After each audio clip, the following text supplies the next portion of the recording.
It is obvious that the church has failed the Lord in obedience to the Great Commission.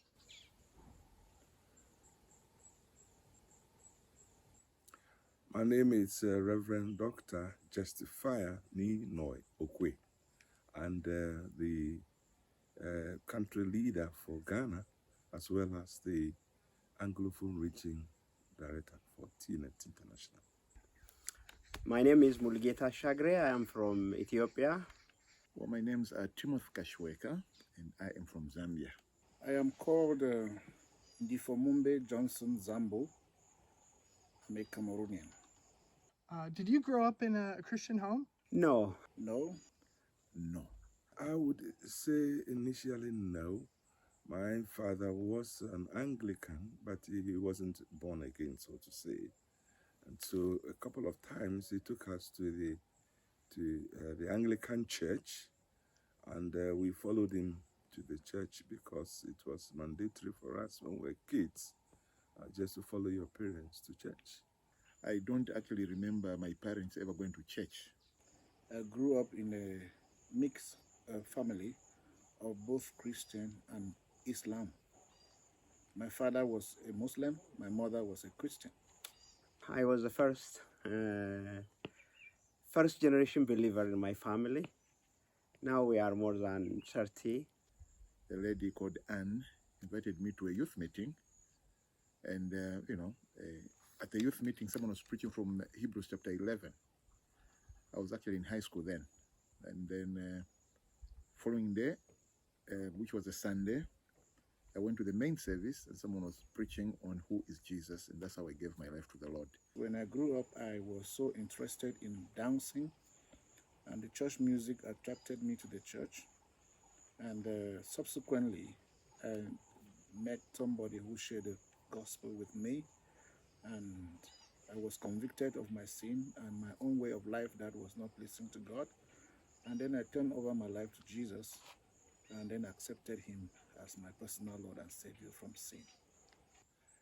In 1971, and it was a friend from Calvary Baptist Church in Accra who actually witnessed to me and gave me the opportunity to respond to the gospel message, and I accepted Christ and was baptized by an American called James Foster in Calvary Baptist Church in 1973.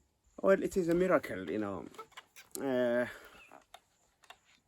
It's not a Christian who invited me to go to the church. My uncle, unfortunately, who has died just a few months ago. It's because he wanted me to be a good moral man. He asked me to go to the church, and his friend took me to the church. His friend, he himself was not a Christian, but I went to the church, and the very first day I went to the church, the preacher was preaching from 1 John chapter 1 about the seriousness of sin and the need of salvation. And I was 14 at that time. I was convinced, and I have decided to follow Christ. That's what happened in my life. When I worked for the Ghana Baptist Convention as a president of the Ministers' Conference, 3 of us became very much interested in discipleship. And at that time, I was a denomination leader, and I was doing more of organizational things, managerial work, and I was far from day-to-day evangelism and discipleship program. So the 3 of us went to Philippines for a discipleship conference. My seminary president went to the US and found, for his sabbatical leave, and found this program, the Better Seminary. And then when he came back, we had a pastor's fellowship in August. That promotion was launched there, and I happened to be one of those who wrote my name to begin the training.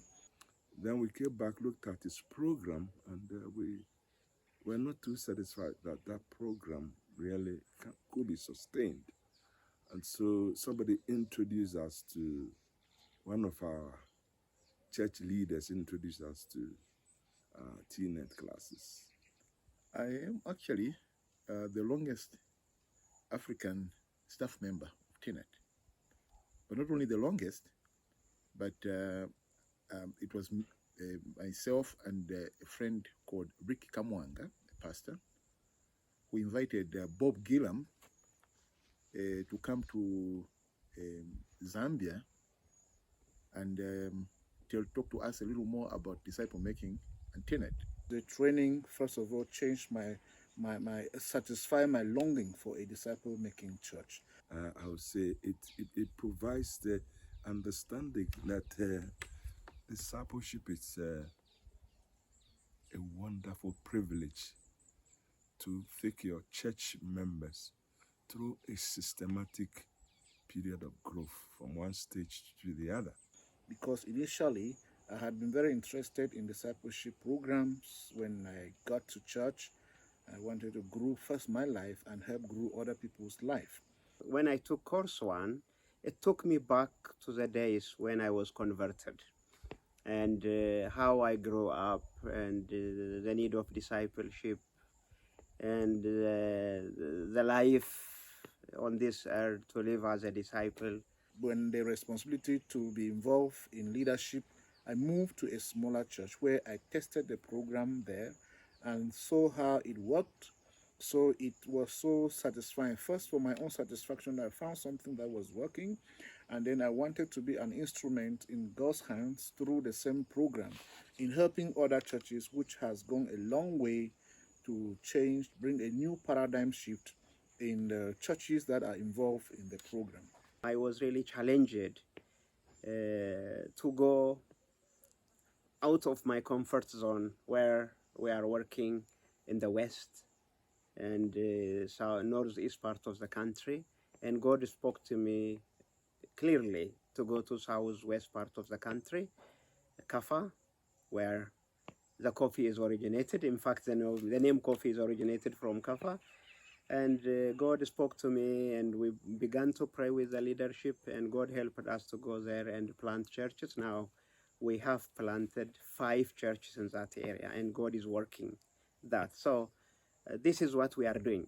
TNET and the philosophy really impacted me, encouraged me to go and adopt a new people group. And this is happening not only on me, even it's common with other evangelical pastors in my country who has already attended TNET.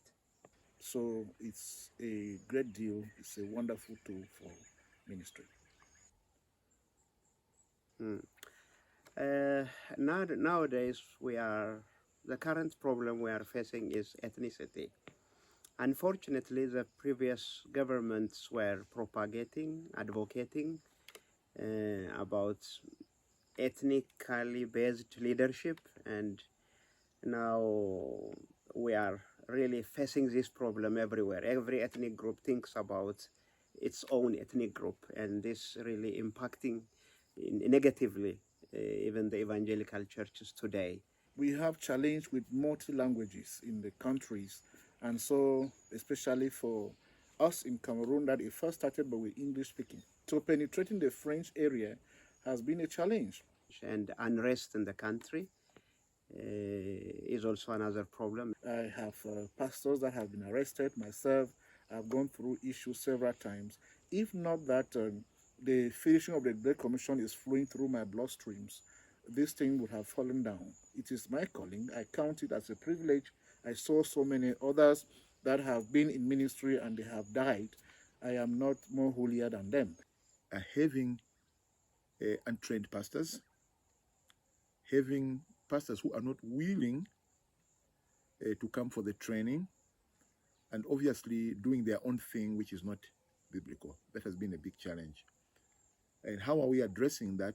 We are addressing that by making sure that the churches that participate in TNET bring forth fruit that can be seen. So the training helps individual Christians to be accountable to one another for their journey towards heaven.